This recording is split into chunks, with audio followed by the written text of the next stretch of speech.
Sejarah TV. Sebelum memulai podcast, mari dukung channel ini dengan cara subscribe, like, dan share video ini. Tema podcast pada hari ini, saya akan membahas mengenai sejarah hubungan Israel dengan negara-negara Arab. Israel, Uni Emirat Arab, dan Bahrain secara resmi menandatangani Fakta Damai di Gedung Putih Washington DC, Amerika Serikat pada hari Selasa waktu setempat. Presiden Donald Trump menjadi yang mengumumkan perjanjian bersejarah yang meresmikan hubungan diplomatik antara Israel dan dua negara Teluk Arab tersebut. Kini ketiga negara akan terbuka menjalin hubungan bilateral mulai dari budaya, ekonomi, hingga transfer teknologi. Apabila dilihat dari segi historis, hubungan negara-negara Arab dengan Israel diwarnai dengan berbagai ketegangan dan konflik. Puncak konflik antara negara-negara Arab dengan Israel adalah meletusnya Perang 6 Hari. Perang 6 Hari pecah setelah beberapa dekade terjadi ketegangan politik dan militer antara Israel dan negara-negara Arab. Konflik besar negara-negara Arab dengan Israel yang lain adalah krisis Suez pada tahun 1956. Krisis Suez terjadi ketika Israel, Inggris, dan Perancis melancarkan serangan terhadap Mesir sebagai tanggapan atas nasionalisasi terusan Suez oleh Presiden Gamal Abdel Nasser. Selepas krisis Suez, Mesir menyetujui penempatan pasukan darurat Perserikatan Bangsa-Bangsa di Semenanjung Sinai agar memastikan semua pihak yang berperang bisa menepati kesepakatan gencatan senjata 1949. Akan tetapi, para pemimpin Arab masih merasa sangat dirugikan atas kemenangan Israel pada tahun 1948. Pada perkembangannya, kini beberapa negara Arab telah menormalisasi hubungan dan bahkan telah menjalin hubungan diplomatik dengan Israel. Beberapa negara Arab yang telah menormalisasi hubungan dengan Israel antara lain: pertama, Uni Emirat Arab. Israel dan Uni Emirat Arab sepakat berdamai pada Kamis waktu setempat.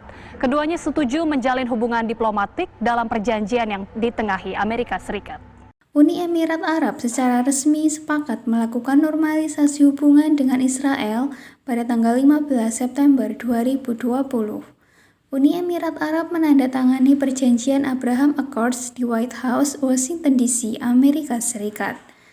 Donald Trump, Presiden Amerika Serikat saat itu, bersama dengan Perdana Menteri Israel dan putra mahkota Uni Emirat Arab, telah membicarakan keputusan damai dengan Israel lewat panggilan telepon pada tanggal 13 Agustus 2020. Selang 3 hari, Menteri Luar Negeri Israel dan Uni Emirat Arab meresmikan layanan telepon langsung antara kedua negara dalam panggilan pertama mereka yang diumumkan setelah perjanjian. Kedua, Bahrain. Kesepakatan damai Bahrain terjadi bersama dengan Uni Emirat Arab. Negara ini juga menandatangani perjanjian Abraham Accords di waktu yang sama pada September 2020. Keputusan damai ini sempat mendapat banyak tentangan dari masyarakat. Namun, meski berhenti memusuhi Israel, negara teluk ini tetap mendesak kemerdekaan Palestina. Ketiga, Sudan.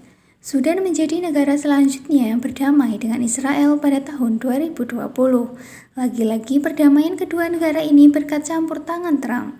Kepala Dewan Kedaulatan Sudan Abdul Fattah al-Burhan pada Februari 2022 lalu juga mengakui hubungan Sudan dengan Israel untuk menjalin kerjasama keamanan dan agenda penting lainnya. Keempat, Maroko. Maroko juga ikut berdamai dengan Israel. Pada 10 Desember 2020, kedua negara sepakat untuk menjalin hubungan diplomatik. Maroko kemudian menyatakan pengakuannya terhadap Israel kepada Perdana Menteri Israel, Benyamin Netanyahu.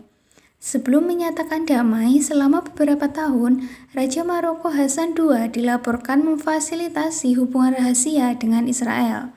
Ini dilakukan untuk menstabilkan Maroko dan menumpas ancaman anti kerajaan di negara tersebut. Kelima, Yordania. Yordania menandatangani perjanjian damai dengan Israel pada 26 Oktober 1994 di Arabah. Saat itu, Perdana Menteri Israel dan Perdana Menteri Yordania sepakat untuk menjalin kerjasama timbal balik dan menghentikan permusuhan.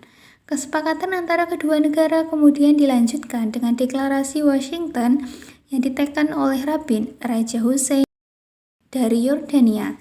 dan Presiden Amerika Serikat saat itu di White House. Demikian pembahasan mengenai sejarah dinamika hubungan negara-negara Arab dengan Israel. Apabila ada pertanyaan, dapat ditanyakan di kolom komentar. Jangan lupa untuk terus dukung channel ini dengan cara like, subscribe, dan share video ini. Terima kasih.